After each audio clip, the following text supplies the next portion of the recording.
Good morning, friends. It's Saturday, and I'm back with Chapter 33 of my upcoming book, Campaign at Fort Stix. Now it's time to grab a snack, dim the lights, and let me take you into the mists of time with a story I call Operation Santa. You would think clear sunny skies would mean warmer temperatures. But without cloud cover to hold the Earth's heat in following the Thanksgiving snowstorm, the temperatures dropped into the low 20s during the day and teens overnight. In a house built in the 1840s with no modern insulation, this meant it got downright cold. Try as it might, the potbelly stove could not keep the house warm enough to be comfortable, even when loaded with enough coal to make the steel glow in low light. As a result, my dad decided the door between the old salon and the living room should be closed to keep the heat inside the center of the house. His explanation was that the sealed-off room would act as an insulating barrier against the frigid outdoor winter temperatures. I was instructed to move from the front porch back into the room I shared with Mark. He then taped plastic across our window and covered it with a heavy wool army surplus blanket stapled all around the frame. The winter of 1977-78 was a hard one in the Midwest. Dad still had the contract to paint the school district buses, but it was a staged contract intended to be completed over several years. There was an opportunity to paint a couple over the Christmas break, but without heat in the big barn, this was not possible. As a result, Dad had gone to work in the steel mills on the northern Indiana docks as he had as a young man. Though I was only 11, I understood well how the influx of French steel had all but shut down the steel mills of northern Indiana where my father worked. It was a tough time for all, and one of my first experiences with tough times. Although, from my perspective as a kid, it was more of an adventure. When we moved in the farm, Dad had outlined a plan for fixing the old family home and modernizing it. We began with adding a bathroom, complete with bathtub and shower. This was necessary just to facilitate moving in. Uncle Rudy had installed the natural gas line to the house when Aunt Florence's house was upgraded from heating oil. This made it simple for Dad to bring in a newer stove with oven. A new natural gas water heater was installed, and we were supposed to install a modern furnace and ductwork over the summer and begin insulating the attic. Sadly, the slow work did not provide the money needed to accomplish this, and it was put on hold. A week after Thanksgiving, temperatures climbed back to the overnight of 32 and daytime of 41. I took this as a positive sign of a warming trend, and obviously my chickens did too. When I went out to feed and water the birds on Friday morning before school, I found several eggs in the hay where they had been sleeping. I took these into the house excitedly, and my dad celebrated by using them to make us scrambled eggs for breakfast. One of the few times I had a hot breakfast before school. I took advantage of the slightly warmer weather to get some time in Fort Stix and listening to music in my porch room, but this was short-lived. The clouds continued to build heavy over the weekend, and I was met by a school closure on Monday as the new storm dropped over 11 inches of fresh snow. The weathermen called this a lake effect snowstorm, meaning the storm system came in over Lake Michigan and picked up lots of moisture on the way. Not only did the temperatures drop again, but they were hitting the 0-degree mark for a week.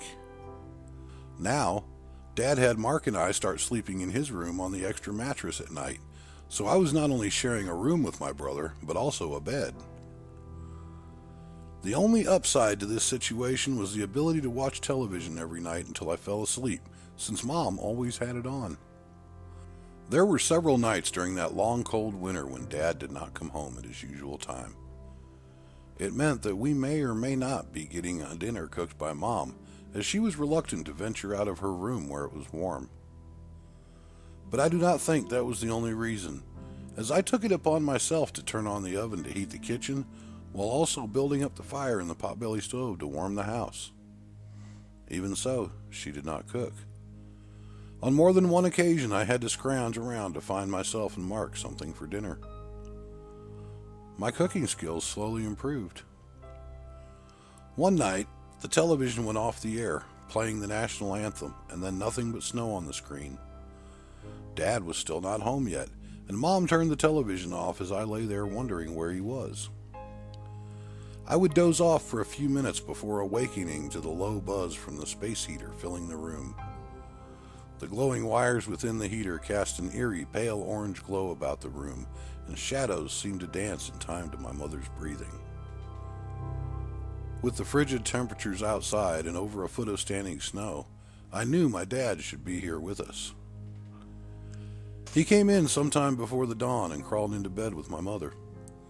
I heard them talking low, and he told her he made a decent bit of money from the flight. He had been flying? In this weather? I wondered where he could have been flying to and what he was doing to make money at it. I fell asleep with these questions in my head. Snow kept us out of school as much as we went until Christmas break, when it became a non-issue. A few days before Christmas, my mother decided to visit Grandma on Lake Station, and I looked forward to the ride. Not that it was very far, only about 10 miles. But the ride took us down a long hill to the big steel bridge which crossed Deep River and back up the hill on the other side. Christmas music played on the car stereo, and as I listened to the words, "Over the river and through the woods," I looked around and thought that song must have been written just for us. Sure, we were not in a sleigh, but rather in a car, but there was definitely snow and wind. Everything was as it should be with the world. Arriving at Grandma's, I got out of the car and did my self-checks to make sure my shirt was tucked in and I was wearing my belt. I looked at my reflection in the car mirror to make sure my hair was laying down neat, and my collar was also. It was all good, so I followed my mother to the front porch. Maybe it was because I was the firstborn and oldest of all her grandchildren, or maybe she was just trying to counter my father's ways. Either way, I could always look forward to being inspected by my grandmother to make sure I did not look like a slob. I would also be quizzed at some point about world events and general knowledge, like humidity or temperature or which way was east. Grandma greeted us at the front door, and after we took our shoes off, we were led directly to the kitchen. I'm sure everyone has fond memories of Grandma's kitchen, and I can tell you that my experience was every bit of what one would imagine it to be. The first thing I noticed was the smell of beef and beans. Grandma's pressure cooker was sitting on the stove full, as if she was going to feed an army. Then I noticed the oven light was on and could smell cookies baking. As we ate, Mom and Grandma spoke in German, as if they did not want us to understand. They talked of coming Christmas dinner and who would be coming this year. I did not speak much German, but understood quite a bit, having grown up with these conversations. When Grandpa came in to join us, the conversation switched to English so he would not be excluded. I did not mind either way. I was enjoying the beef and beans my grandmother made, as it was one of my favorite dishes. We finished the meal with milk and fresh-baked cookies, and then were bundled up and sent home to await Christmas. I was really looking forward to Christmas. My aunt and cousins were supposed to be flying in from New York, as well as my uncle and cousins from Wisconsin. It was going to be a large gathering at Grandma's this year, and there were sure to be lots of great eats, as well as stories for me to listen to. As we rode home, I realized I still needed to make my Christmas list and write Santa. While it was cold in my front porch room, I wrapped myself in a blanket and huddled in the corner of my couch. I needed privacy to write my letter to Santa.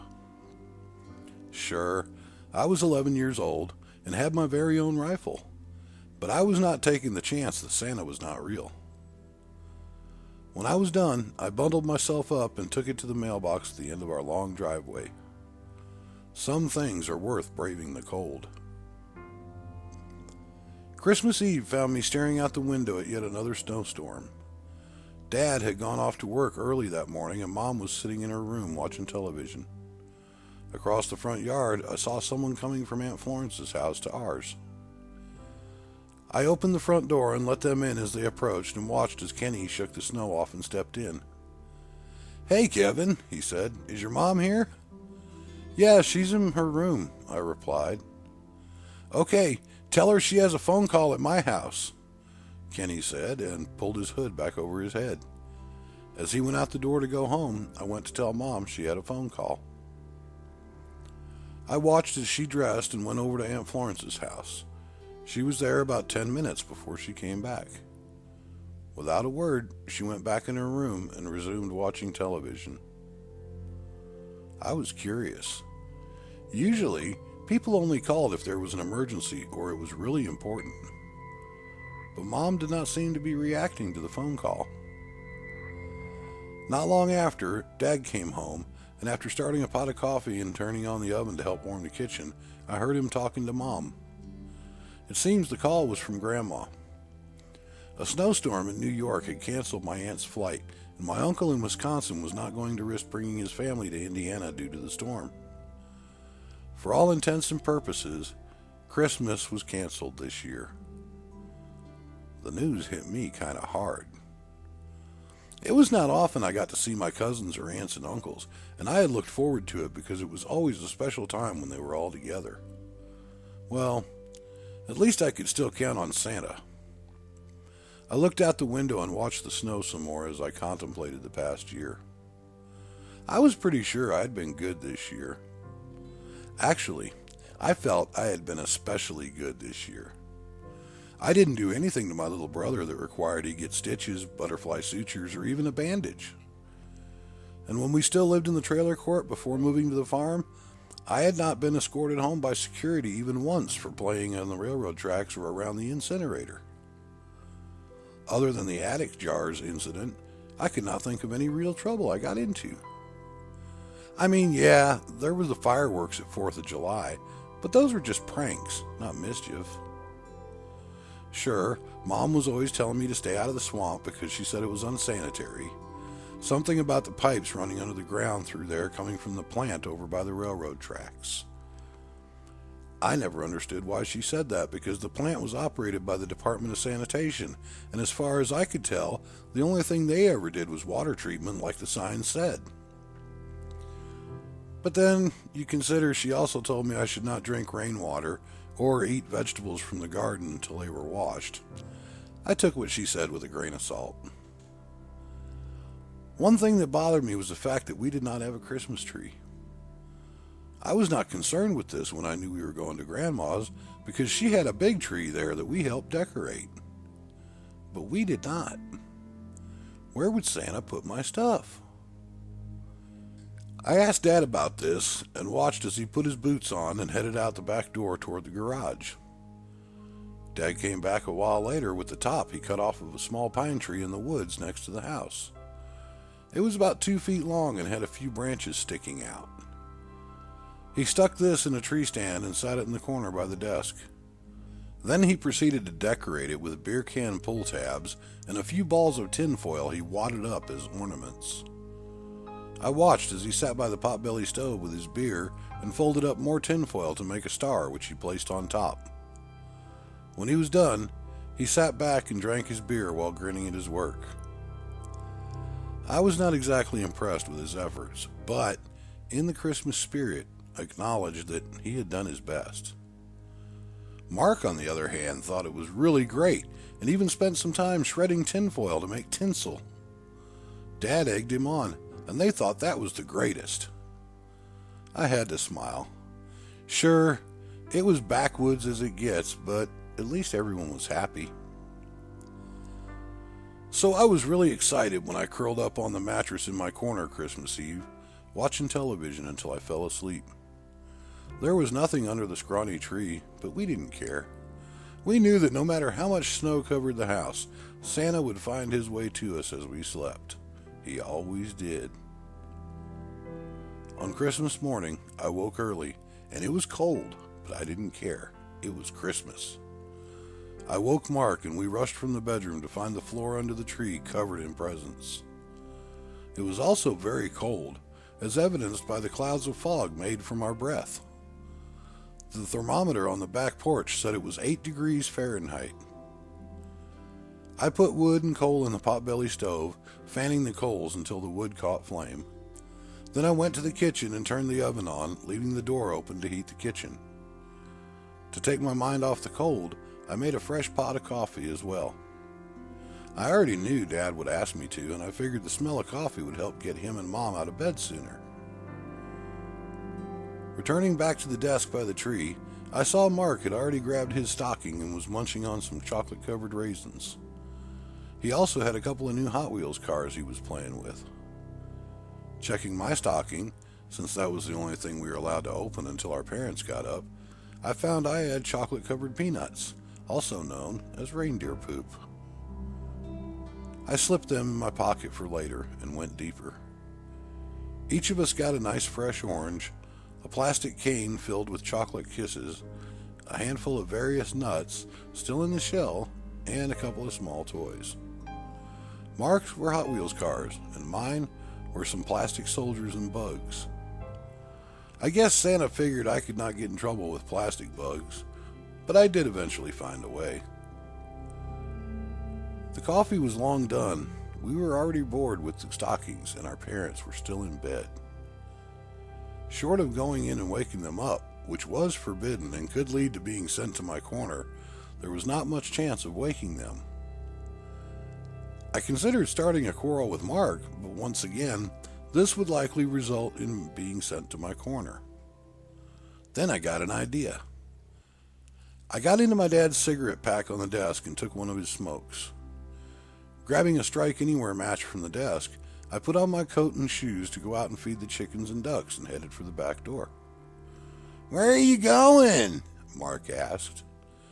"I gotta feed the birds and check for eggs," I said. It was the truth, but I also had an ulterior motive. As Mark returned to playing with his cars on the floor by the stove where it was warm, I stepped onto the back porch, intentionally leaving the back door open. You see, I realized that one thing that always woke me was the smell of a cigarette burning, and I was pretty sure it was the same for my parents. I lit up the Camel non-filter and took a drag from it as I stood to the side of the door where Mark could not see me. As I blew out the smoke, it hung around in a cloud and slowly went into the house through the screen door, just as I had hoped it would. When I had smoked about half of it and was feeling lightheaded, I headed for the garage. Since I was already smoking anyway, I continued to finish the smoke while I fed the birds. I was pretty sure I had no reason to fear my parents would come to the garage, and I was right. I crushed it out in the can Dad kept for his butts and searched the hay for eggs. I found a half-dozen eggs in the chicken coop, but none from the ducks. I knew laying slowed in cold weather, so I was not concerned. When I got back to the house, Mom and Dad were sitting at the table having coffee. I put the eggs in a bowl and set them on the table for them to see, and put a couple of pieces of bread in the toaster. I figured we still had a while before they would be awake enough to open presents, so I may as well get something to eat. Dad kind of gave me a few sideways looks, but Mom was lost in her coffee. There were, of course, presents from Santa and Mom and Dad, but to our surprise, there were also presents from Grandma and Grandpa and our aunt and uncle who lived in town. There was also a little note in a Christmas card from Grandma explaining that they couldn't drive in this weather to be there, so they asked Santa to carry them to us in his sleigh. It was one of the best Christmases we could remember. The days following Christmas were of course filled with the new toys being broken, batteries running down, and the usual promises by our parents to return them when the weather cleared. Mark and I played in our room during the day when we were in the house, and slept in Mom's room at night due to the cold. The potbelly managed to keep the house reasonably warm during the day, and I realized it would probably do the same at night if someone was up to make sure the fire did not die down. This understanding came to me on New Year's Eve when my parents and Aunt Janita stayed up all night celebrating. Despite the cold temperatures, the house, including my room on the front porch, stayed warm all night long. When Aunt Janita arrived with Dee, it was still early in the afternoon and the sun was out, shining brightly on the snow-covered ground. Apparently, Aunt Janita had in mind to make some special dish for all of us to eat for New Year's that would take several hours to cook. Mark and I were out by the garage when they arrived, and Dee stayed outside with us while her mother carried her little sister inside. We spent a little time at Fort Stix in order to grab a quick smoke before going into the woods to explore. Dee had never spent much time in the woods here, so it was all new to her.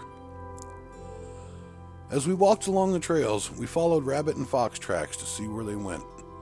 On one trail, we saw where a fox had apparently caught a bird and had lunch. There were feathers and red spots all over the snow, and we even found several bones which had been chewed clean. Then, as we were headed back to go inside, having fulfilled our quota of getting frozen for the day, we came across some deer tracks. We followed them for a bit, since I was immensely interested in what the deer were up to. We came across a place where the deer decided to leave some droppings, and I had an idea.